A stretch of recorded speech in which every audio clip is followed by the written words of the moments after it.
Assalamu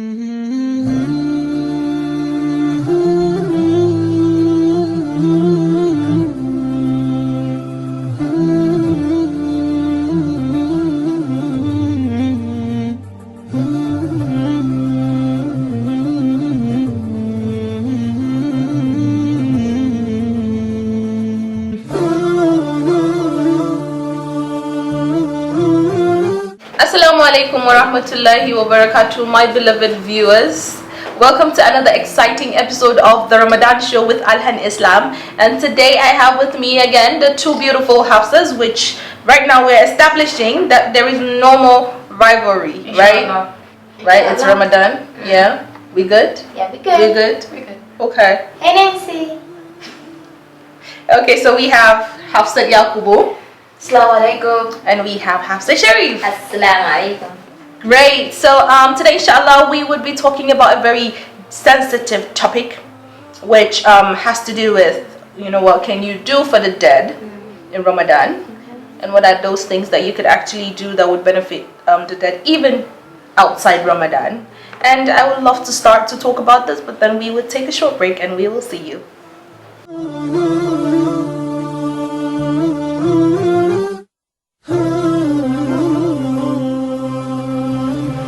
Welcome back, beloved viewers. So like I said, it's a very sensitive and delicate one about what can we do for the dead after Ramadan. I like to start with talking about the hadith of the Prophet Muhammad sallallahu alaihi wasallam, where he said if someone has missed some days of fasting and he passes away, then one of his relatives that ought to inherit him would have to make up for the fast. So that means you're not just inheriting the money, you're also inheriting everything that person, responsibility that comes with inheriting what that person has left. And you see, there is a little, it can get quite controversial, especially when it comes to things you could actually do for the dead, because some would tell you you cannot pray for you cannot establish salah, not just pray, because prayer you could actually just say, Ya Allah, please grant so and so mercy, and it is totally allowed. But then when it comes to praying, that's salah, and say, okay, you know what, this person is dead and now I want to establish salah on his behalf, it's totally not acceptable. That is absolute bid'ah. Hafsa, can you please shed more light about what we could do for the dead during or after Ramadan? During or after Ramadan, you could give charity with the intention that the reward for this charity does not go for me. The reward for this charity goes for so and so. An act of kindness. You could recite the Quran for them. When you're about to recite the Quran, make your intention that, Ya Allah, as I'm about to recite this Quran, the reward for this Quran should go to this and so, or so and so person. There's so much you could do for them. You could give out charity in the name, you could recite Quran in the name. So talking about reciting Quran, it's a very dicey one, because you have some school of thoughts that say, you cannot recite the Quran on behalf of the dead. Reason being, there is not. You're reciting to dedicate, right? So you're dedicating the reward from that recitation to them. Exactly. So what I'm trying to say is, it's dicey because of the controversy that has to do with that, because some school of thought say, because there is no hadith established on that, because you find hadith that talks about you can give charity on behalf of the dead, you could perform hajj according to a narration of the Prophet Muhammad sallallahu alaihi wasallam, where a lady, of course, that is the fundamental right of a Muslim. Once they pass away, the first thing you do is to clear the debt. Yes. So the hadith of the Prophet Muhammad sallallahu alaihi wasallam, a lady came to him and said, my mother has passed away. She has left some fast, right? And he says, you can fast on her behalf. And then she says, my mother died without performing hajj. Can I perform it on her behalf? And he said, yes. So I'm just saying, some school of thoughts, they just base it on this. But I totally understand. Some say, it's the Quran that the person has left behind. When you recite, it goes to the person, right? But then, what is your belief on that? Yes, I do know that when you recite the Quran, the person is left behind. You get, or what is allocated to them. But then, when it comes to reciting the Quran, we could do out of good deeds with intention. I'm not saying I took this Quran and I'm reciting for let so and so. Right. I'm just saying, Ya Allah, I'm not gonna get reward for reciting this Quran. Right. Can we share it? Yes, I'm sharing this reward with so person. Allocate part of my reward for reciting this Quran to so person. Right. To so and so person. So the first thing we can do for the dead is out of charity. Out of charity, paying back the fast. The second, the third is performing Hajj. And Sister Hafsa, please tell us more. Clarifying. Yeah, so that is the fundamental right of a dead person, a Muslim, right? So that those are 4 things you could do. And apart from that, so there's this, when my mom passed away, we came up with this initiative called Dead at Heart, because you see, we get so busy in this world that sometimes we even forget to make dua for our parents, you know, or people that we love that have passed away. So I thought, okay, you know what, I might get busy, but I would not forget her in dua. So, but then I might get too busy to do the extra things. So what do? So I have a friend who also lost her mom. So we came up with this initiative called the Dead at Heart, which is the subsidiary of Deen at Heart. So what we do is, it's a group where those are people who have lost somebody they love. And what we do is we have a timetable. So just like Hafsa spoke about dedicating verses of the Quran, so we on Thursday nights we have to send reminders to the group that everyone wakes up and make dua, because you know Thursday night is considered the Friday night Islamically. So we wake up and we offer rak'at. Now this rak'at is for us, but then we are seeking, you know, Allah to please. Yes, right. And also on Fridays we contribute money, and then we see, okay, you know what, this hospital, we might get some people who don't even have money for medication. So we take this money and we give them, or sometimes we make food and we give them. So every Friday we have a timetable. This is what we do. Thursdays, and then every single day we have to recite 5 verses of the Quran.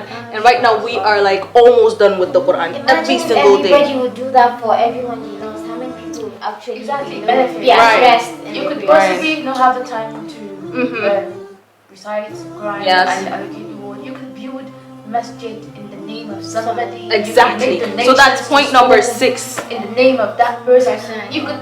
It's as simple as you could even buy just one prayer mat. Just one prayer mat. Take it to a local masjid and say, Ya Allah, I'm giving this donation to this masjid. Maybe in the name of my mother, my father, my son. Exactly. Anytime someone picks up that prayer mat and pray, or to pray, there's always a part of the reward, or the person gets rewarded. Right. Or when you buy a Quran, both you and the dead person. Exactly. When you buy a Quran, take it to the masjid, and then someone picks up that Quran to read. Your last, your dead mother or father or can child also receive a reward. Yeah. I also think you could actually provide access to water. Amazing. Water is actually very, very good, and then both you who provide and actually the dead person also ends up getting rewarded. Yes. I think if you want to take advantage of the month of Ramadan, you could feed maybe pick the less al-Majri child and be like, you know what, I'm gonna feed this al-Majri from the beginning. Ya Allah, the reward for feeding this fast person. You see, when you feed someone exactly. you get reward for a fasting person, and then you allocate the reward to the person. Exactly. So this is such an interesting and delicate topic, and we really hope that you are following and you are learning. But let us hear the views.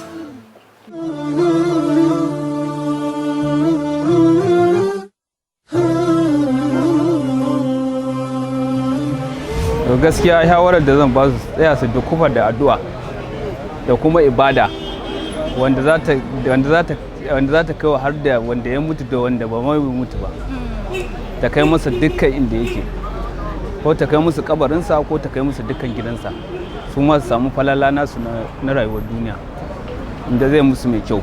Na farko abin da za su fara yi a cikin watan azumin Ramadan addu'a ita ce na kai wa mamaci har a kiyama duk da abokin shi duka wanda ya yi ayyuka na alheri da sadaka da duk abubuwan da za a yi na alheri na lokacin azumi, insha Allah zai zo ga iyaye, kuma da kiyaye miyagun ayyuka duk da lokacin da ka tuna da iyayenka ka musu addu'a ta musamman, ya zuwa ga musu da addu'a.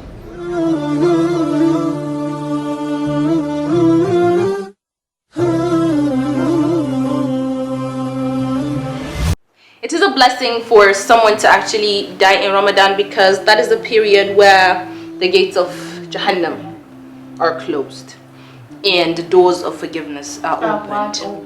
So it wouldn't be a surprise if you die and then Allah just decides, you know what, this my servant is just going straight to Jannah. So there is so much hope for someone who passes away in Ramadan, and also on a Friday. There is so much. There's really so much. May Allah grant us death on a Friday. Allahumma ameen. And if possible in Ramadan. Yo, that's my dua. Allahumma ameen. Wish unto your brother. What you wish unto The best of us. Okay, great. So that is what I would like you to know. Hafsa, do you guys have something you would like them to know as well? Well, basically nothing much, but then for those of us who have time, they could also take our time to actually visit the graveyard of their various beloved ones to see to it that it's actually well kept. And pray for them. Pray for them. And please do not wait.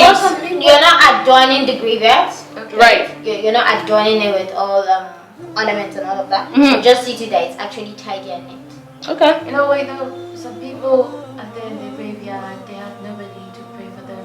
So let's not be selfish and just pray for ours alone. Let's seek mercy for everyone, every single soul in the graveyard, for everybody in the graveyard. Say a prayer for them. Because you never know what might happen to you. You never know what will happen tomorrow. You don't know if you're going to leave someone behind that's going to say a prayer for you. So please say a prayer for the entirety of the ummah. And also bear in mind that as you make such dua for the entire ummah, Allah might raise the nation to pray for you. Of course. You know, there's a hadith that says when you pray for your brother without his or her knowledge, the moment you say that prayer, the angels say Ameen, and they wish the same unto you too. So you want the angels to make dua for you?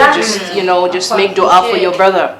I mean, the angels are sinless, right? Yeah. So when they make dua, it's like straight up. God is like, okay, okay, mashallah. Amen. The world is changing, and sometimes it's not like we don't love our parents, but then something just comes up. Yes. Right, so It's inevitable and then it's not planned, it just comes. yeah, so please try to invest in, doing sadaqah jariyah for We've yourself. got NGOs, we've got just non-governmental don't- organizations that are actually into stuff like this, and then you never can tell the little good deed you do before you die that will serve as a source of reward for you. I could have just 10 naira, and maybe there's a masjid around my area that needs to be built, and then I only have that 10 naira to contribute, and I contribute my 10 naira to it. I'm gonna get rewarded for that 10 naira I contribute to building of that masjid. So it doesn't matter how little. I for one know of a platform where I just followed the link and joined. All you need to do is there's an account number. What they do is they go to villages to look for where they could provide source of water from. In as much as we live in a society where we feel we're advanced and all, we have localities that actually don't have good water supply. Right. So these are means you could just use. You're at the comfort of your homes. You even have the mobile app where you could just transfer no matter how little. Nobody knows who sent what or what not. Right. So you could just that could just be a source of you to contribute your own quota before you leave the dunya. Amazing. So I would have to cut you short here, but then please do catch us on the next episode, and we are going to leave you to watch this video so you can get to know more about the things you could do for the dead in Ramadan. I am sorry.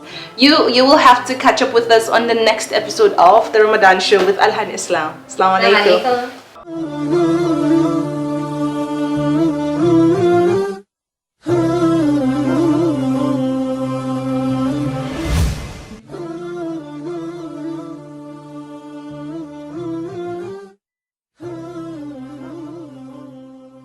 Tripled when you regret and you cry and you admit your sin, you feel even closer to Allah than before. This is why seeking forgiveness from Allah for us and for the dead are among the best virtues and the best good acts that anyone can do. Rasul ﷺ used to say, for example, طُوبَى لِمَنْ وَجَدَ فِي صَحِيفَتِهِ اسْتِغْفَارًا كَثِيرًا. Good news to the one who on the day of judgment will open their record and they will find in their records many instances in their lives that they have sought forgiveness from their Lord. Astaghfirullah, from their heart. And now you are seeking forgiveness for your dead brother or sister in Islam. Yes, your dua, seeking forgiveness for the person who has died, reaches the person, Allah will forgive them on your behalf.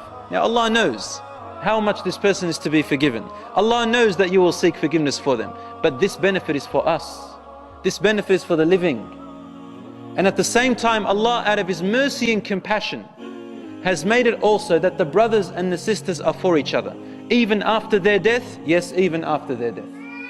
A person may ask, when their father has died, or their mother has died, or if brother or a sister or their child has died, or a relative, what is it that you yearn for? You say to yourself, if I can have only 5 more minutes, just 5 more minutes to see my father or mother again, 5 more minutes to see my child again, just to say how much I love them. Isn't that right? It's the nature of the human. 5 more minutes, 2 more minutes, just to come back. I just want to look at them one more time. Say one word to them. My brothers and sisters in Islam, that will never happen. Allah says, وَلَنْ يُؤَخِّرَ اللَّهُ نَفْسًا إِذَا جَاءَ أَجَلُهَا. Allah will never delay a single soul when its time has come. However, look what He gives us. You have the opportunity to supplicate for them and it will reach them. It will reach them like a gift. And in fact, in one of the hadiths narrated in Sunan Ahmad, it says that when a person has died, they suddenly find gifts of rewards coming to them, and their levels are being raised. And they say, where is this from, my Lord? For my deeds have ended me here. Where am I getting more deeds from? Why is my level rising?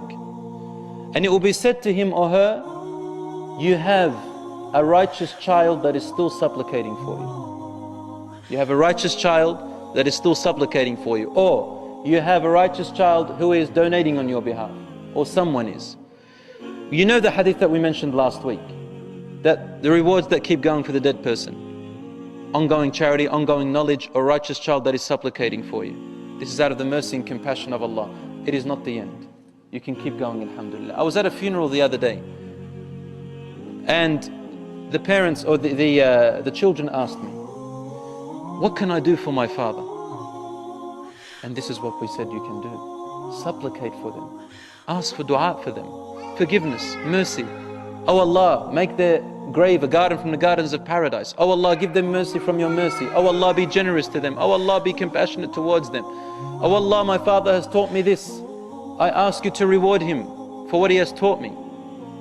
There are many good words you can say, and Allah will respond to them bi'idhnihi ta'ala. Allah loves this, when people supplicate for them.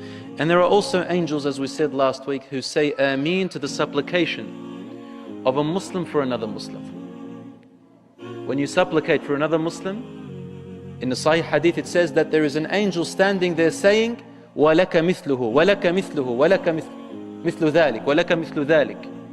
And for you, we ask God for the same thing. And for you, we ask Allah for the same thing that you are asking for your brother or sister. So supplicate for the dead and ask Allah for forgiveness for them, my dear brothers and sisters, for it is through the forgiveness that people rise and enter paradise.